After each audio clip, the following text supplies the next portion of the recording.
Bueno, vamos a leer Juan capítulo 4, del versículo 43 en adelante. Yo creo que lo voy a leer corrido porque está cortito y luego vamos a regresar y lo vamos a platicar, ¿no? Como lo estamos haciendo. Juan capítulo 4, 43. Dice: 2 días después salió de ahí y fue a Galilea. ¿Quién? Pues Jesús, ¿no? Porque Jesús mismo dio testimonio de que el profeta no tiene honra en su propia tierra. Cuando vino a Galilea, los galileos le recibieron, habiendo visto todas las señales que había hecho en Jerusalén, en la fiesta, porque también ellos habían ido a la fiesta. ¿Cuál fiesta? La fiesta de las bodas de Caná. Vino pues Jesús otra vez a Caná de Galilea, donde había convertido el agua en vino, y había en Capernaum un oficial del rey cuyo hijo estaba enfermo. Cuando oyó que Jesús había llegado de Judea a Galilea, vino a él y le rogó que descendiese y sanase a su hijo, que estaba a punto de morir. Entonces Jesús le dijo: si no vienen señales y prodigios, no creeréis. El oficial del rey le dijo: Señor, desciende antes que mi hijo muera. Jesús le dijo: ve, tu hijo vive. Y el hombre creyó la palabra que Jesús le dijo y se fue. Cuando él descendía, sus siervos salieron a recibirle y le dieron las nuevas diciendo: tu hijo vive. Entonces él les preguntó a qué hora había comenzado a estar mejor, y le dijeron: ayer a las 7 le dejó la fiebre. El padre entonces entendió que aquella era la hora en que Jesús le había dicho: tu hijo vive, y creyó él con toda su casa. Esta es la segunda señal que hizo Jesús cuando fue de Judea a Galilea. En la Biblia hay muchos contrastes. Si nosotros observamos estos contrastes, podemos entender que hay más mensaje, más contenido del que leemos. Cuando nosotros vemos aquí al principio, cuando dice Jesús, es un dicho. Dice que el profeta no tiene honra en su propia tierra. ¿Han escuchado ese dicho anteriormente? Sí. ¿Qué es un profeta? ¿Verdad? ¿Y a qué se refiere? ¿Verdad? Básicamente se refiere a que cuando tú quieres ir a enseñarle algo a alguien que te conoce, la persona no te lo va a recibir. Si es algo importante, mucho menos te lo va a recibir. En la Biblia hay personas que han ido de parte de Dios a decir cosas a su propia gente y la gente no recibía ese mensaje. Ahora, un profeta tenía dos funciones. Una era hablar y otra era actuar. Y a veces actuaban milagros, a veces actuaban hechos de su vida, a veces actuaban señales también, pero la actividad del profeta tenía un significado y un propósito. Y las palabras también tienen un significado y un propósito, ¿no? Pero cuando juntas las dos y las dos vienen de parte de Dios, entonces se dice que esta persona es un profeta. Ahora, cuando la Biblia aquí dice que todas las personas tienen que recibir a Jesús, ¿verdad? Como su Señor y Salvador. Galilea, fíjate, Galilea era un lugar pequeño en la parte norte de Israel. Aquí hay un mapa pequeño. En esta parte de aquí donde tengo el dedo, ahí está Galilea. ¿Okay? Todo lo demás es Israel. En esta parte pequeña de aquí está Capernaum, está Nazaret, está Canaán. De hecho, Caná y Nazaret están a 9 kilómetros. O sea, está aquí, como de aquí a qué te gusta, al Palacio de Gobierno, quizás, ¿no? Y de Canaán a Capernaum había 25 kilómetros, que podría decirse como de aquí a Playas, ¿no? Más o menos, ¿no? Entonces, caminarlo no estaba fácil, pero la gente lo hacía, ¿verdad? A veces no duraba, tenía que pasar más de un día para llegar, pero llegaban caminando, ¿no? En esta región, la particularidad de esa región es que esa era la región de Jesús. Y adivina qué, esa es la región en donde Jesús menos milagros hizo. Jesús, la mayoría de los milagros fue en la parte sur del país, donde la gente no lo conocía. Entonces, Ahorita vamos a descubrir el por qué los milagros están relacionados a lo que la gente, a la fe de las personas y por qué, ¿verdad? Mucha gente le gustan los milagros y le gusta hablar de los milagros y todo este tema. Bueno, en esencia, lo que nosotros hablamos aquí no es un código de ética. Ojalá fuera tan fácil como seguir un código de ética, pero estamos hablando de cosas sobrenaturales. Y en los temas sobrenaturales es invariable que va a haber señales también sobrenaturales, ¿no? En la vida de nosotros. Pero Dios es muy eficiente.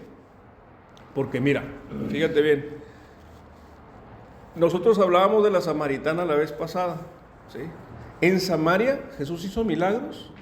En ese evento no hizo milagros, fueron puras palabras, ¿sí? Entre menos la gente te conozca, tus palabras van a ser más recibidas. Pero entre más la gente te conozca, tus obras tienen que hablar por ti. ¿Ok? En el caso, por ejemplo, de Galilea o en esta zona, sí, Jesús empezó, al principio no hacía muchas señales, pero luego empezó a hacer señales y las señales en realidad eran más acusatorias para la gente que estaba ahí que un premio para la gente. ¿Sí? Ahora, regreso al punto. ¿Sí? Si tú le estás hablando a gente de tu casa, tus actos tienen que ser mayores que tus palabras para que la gente te pueda entender y escuchar. Si estás usando el ejemplo de un profeta, ¿no? Y si le estás hablando a gente que no está en tu casa, tus palabras tienen que ser mayores a tus actos. ¿Sí? ¿Por qué? Simplemente por tiempo y por credibilidad, ¿verdad? Es más fácil convencer a alguien por medio de la razón de algo que es verdad, porque la verdad no debería de ser difícil de comunicar. La verdad es fácil de comunicar, porque es evidente que es verdad. Pero cuando las personas personifican la verdad, la comunicación no verbal es algo también muy importante, ¿sí? En este caso, Jesús con las personas de fuera de su casa usaba palabras y pocos actos, pero con las personas de su casa usaba muchos actos, muchas obras y muchas palabras. Los samaritanos oyeron lo que nadie más les dijo y creyeron. Los galileos vieron lo que nadie más vieron hacer y no creyeron. Algunos, muy poquitos, creyeron. De hecho, hay una escena donde Jesús hace un tema acusatorio para ellos, ¿sí? Entonces, nosotros hemos de ser esos evangelistas para a la gente en nuestro entorno, ¿sí? Ahora, aquí dice, aunque el profeta, fíjate, el versículo 44 lo voy a volver a leer, porque Jesús mismo dio testimonio de que el profeta no tiene honra en su propia tierra. Y luego dice el versículo 45, cuando vino a Galilea, los galileos le recibieron, habiendo visto todas las señales que había hecho en Jerusalén, en la fiesta, porque también ellos habían ido a la fiesta, es decir, a la fiesta de Caná. ¿Okay? Ahora, fíjate bien, le recibieron. La pregunta que quisiera contestar ahorita, ¿cómo la gente de su pueblo recibió a Jesús? ¿De qué forma lo recibieron? Porque si lo hubieran recibido bien, el resultado hubiera sido diferente. A lo que voy es que quiero contestarte que no lo recibieron bien. Lo recibieron de una forma que no se debe de recibir a alguien, una forma que a ti no te agradaría que te reciba. Vamos a leer Marcos capítulo 6, versículo 1 al 6. ¿Alguien lo quiere leer? Marcos capítulo 6, versículo 1 al 6. ¿Cómo recibieron a Jesús en su ciudad, en la gente que lo conocía? ¿Cómo lo recibieron? Sí. Jesús salió de esa región y regresó con sus discípulos a Nazaret, su pueblo. El siguiente día de descanso comenzó a enseñar en la sinagoga y muchos de los que lo oían quedaban asombrados. Preguntaban, ¿de dónde sacó toda esa sabiduría y el poder para realizar semejantes milagros? Y se burlaban, es un simple carpintero, hijo de María y hermano de Santiago, José, Judas y Simón.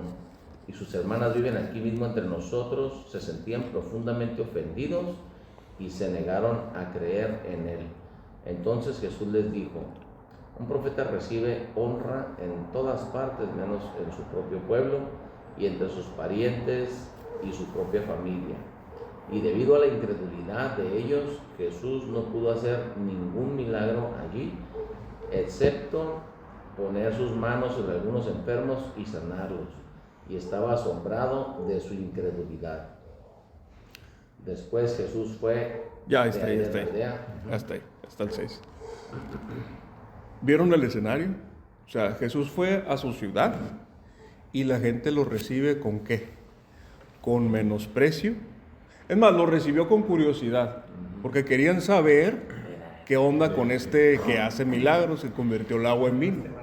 ¿Sí? Vamos a ver qué onda con este amigo. Después de la curiosidad viene el menosprecio. Así como, ¿de dónde tiene esa sabiduría? Si él no fue a la universidad, él es un carpintero. Ni ha leído, no sabe, a lo mejor pensaban que no sabía leer, pero la gente era muy de lectura, ¿verdad? Unos capítulos atrás, en el capítulo 3, su misma familia no creía en él. Te lo leo rapidito, ¿no?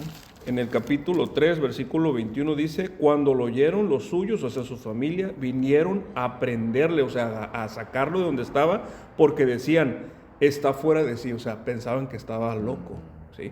En el versículo 31 dice: vienen después sus hermanos y su madre, y quedándose afuera enviaron a llamarle.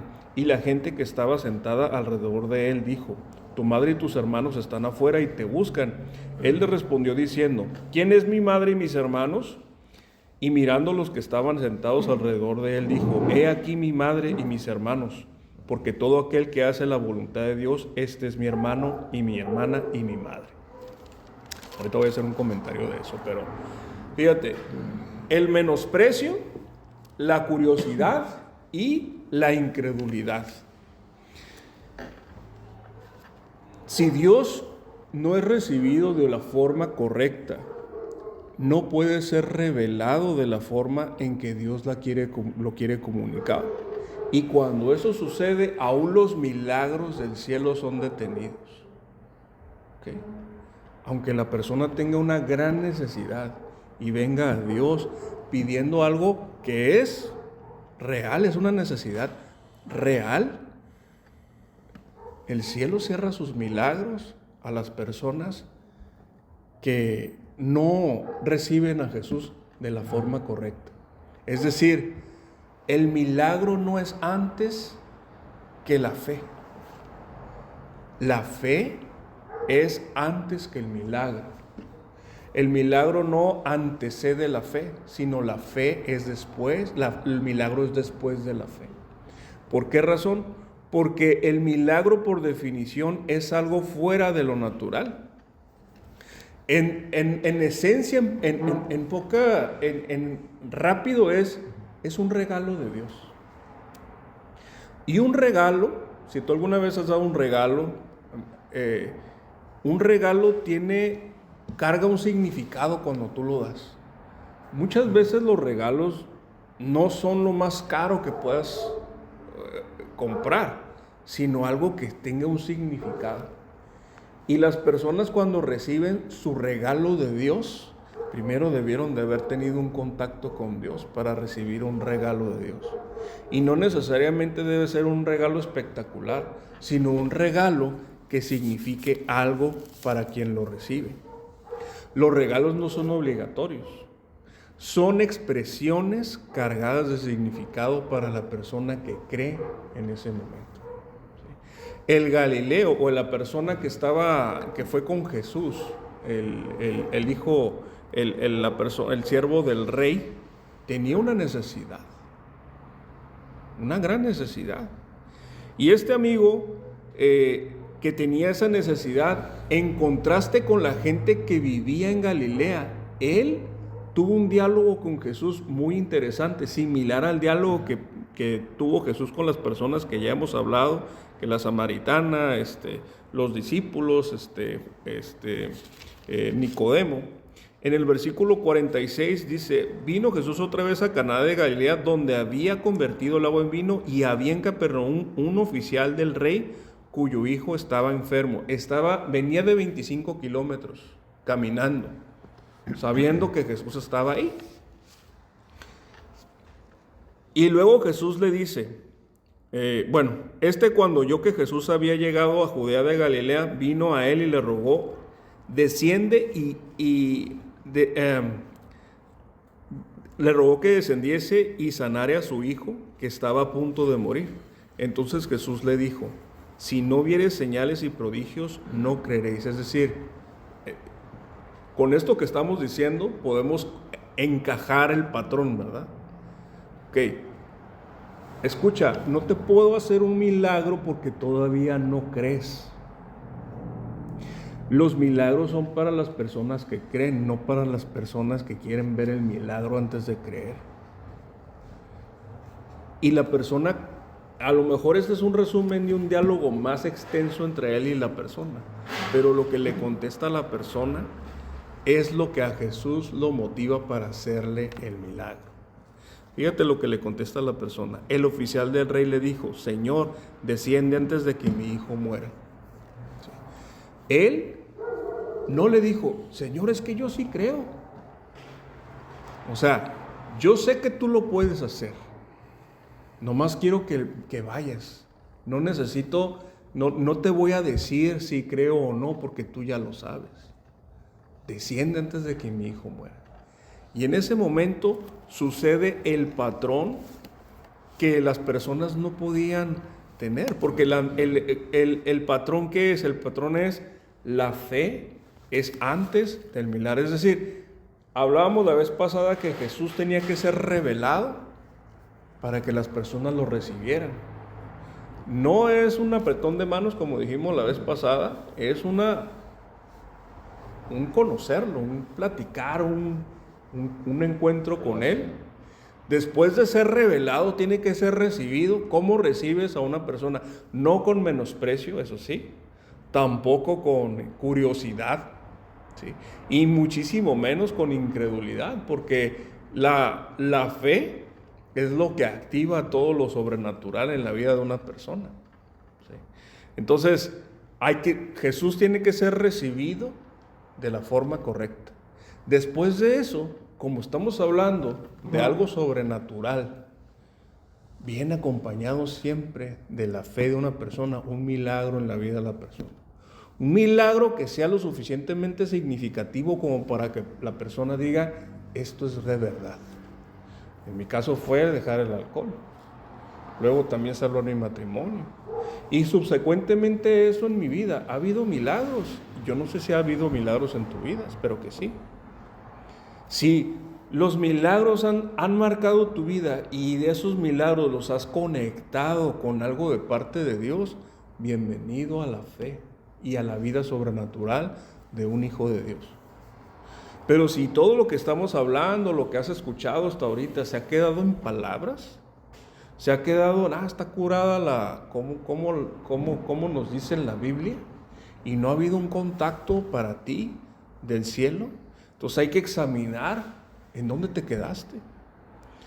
¿No te ha sido revelado Jesús todavía? O si ya te fue revelado, ¿todavía no lo recibes? O sea, ¿todavía no lo reconoces como quien es, como tu Señor y Salvador? Y si es así, entonces a lo mejor ya pasó tu milagro y ni te diste cuenta, ¿verdad? Sí, puede suceder. Aunque los milagros por definición son algo fuera de lo normal. Hay personas que no creen en los milagros. Hay personas que no pueden aceptar que algo que es, que sigue las reglas de la naturaleza, las reglas de la naturaleza se interrumpan para comportarse de una manera que no sería correcto, que no sería anticipado. Y el argumento está ahí. Dice, es que ¿cómo puede suceder eso?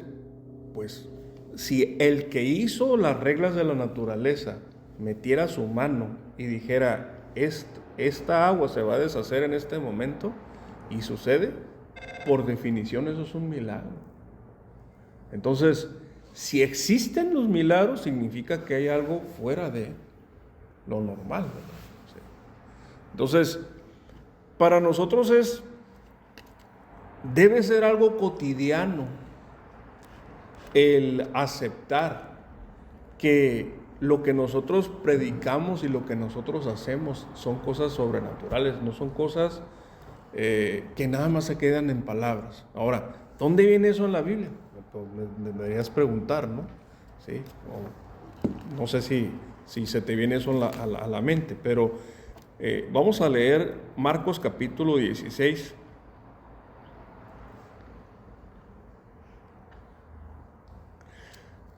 Marcos capítulo 16, voy a leer del versículo 14 en adelante y voy a ir comentando algunas cositas ahí. Jesús ya había sido resucitado, pero aún después de resucitado tenía cosas que reclamarle a sus discípulos.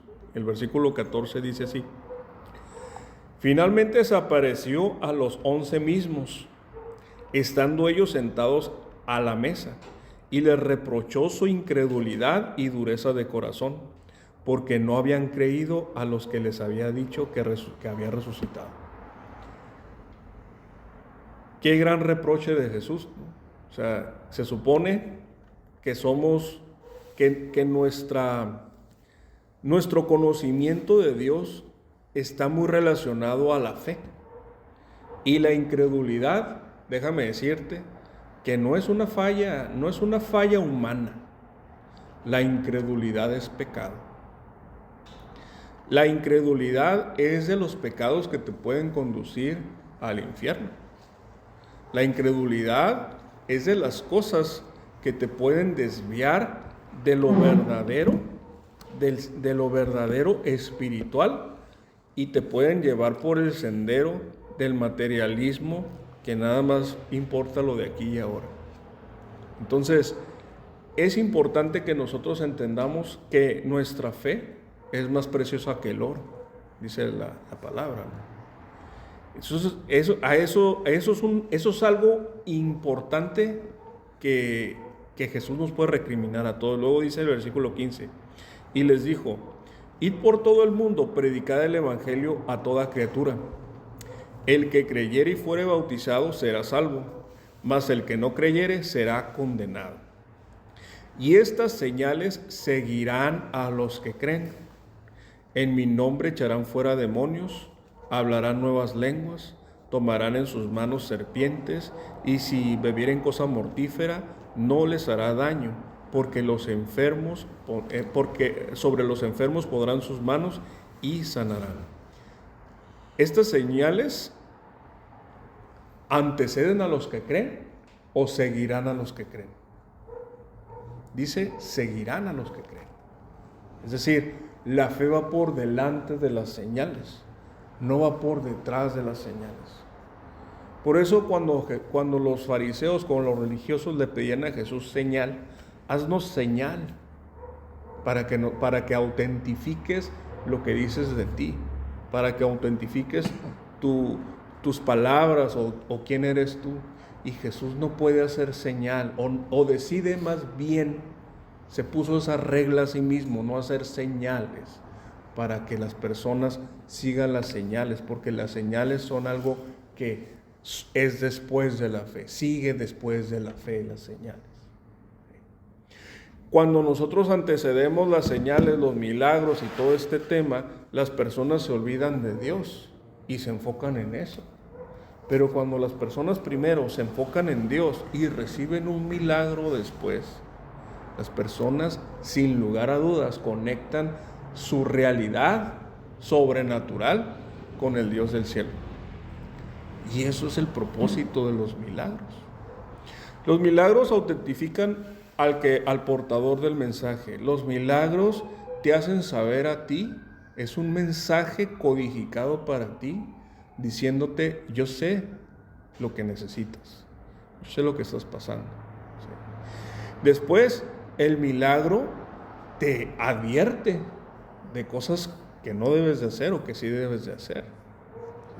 ¿Sí? Y una serie de cosas, porque el milagro también comunica, las acciones comunican. A veces si es una persona muy cercana, las acciones comunican más que las palabras. Y luego el versículo 19 dice, y el Señor después que les habló fue recibido arriba en el cielo y se sentó a la diestra de Dios. Y ellos saliendo predicaron en todas partes, ayudándoles el Señor, confirmando la palabra con las señales que la seguían. Amén. Ellos decían una palabra y después de que decían la palabra, Dios llegaba y confirmaba con una señal, con un milagro, con algo de parte de Dios. Pregunta, una persona que, es una pregunta retórica, ¿verdad? Una persona que tiene necesidad de ser sano, ¿cuándo recibe su sanidad? ¿Antes de creer o después de creer?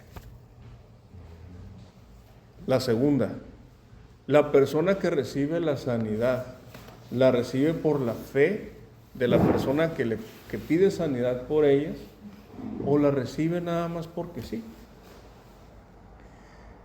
Y así te puedes ir yendo y tratando de razonar este tipo de cosas cuando vemos nosotros el patrón bíblico y la situación que pasó aquí. ¿Qué pasó? ¿Por qué Dios le hizo el milagro a este hombre? No solamente por su fe. El versículo 53 es la clave de todo este pasaje. Porque dice el versículo 53, el padre entonces entendió que aquella era la hora que Jesús le había dicho y tu hijo vive, y creyó él con toda su casa. Ya creía. La señal fue después de su fe. Pero el propósito de la señal era que las personas se añadieran a la familia de Dios. Ese era el propósito de la señal. Si la señal no hubiera hecho, o el milagro no hubiera hecho eso, seguramente Jesús hubiera hecho otra cosa para que esa familia viniera a la fe.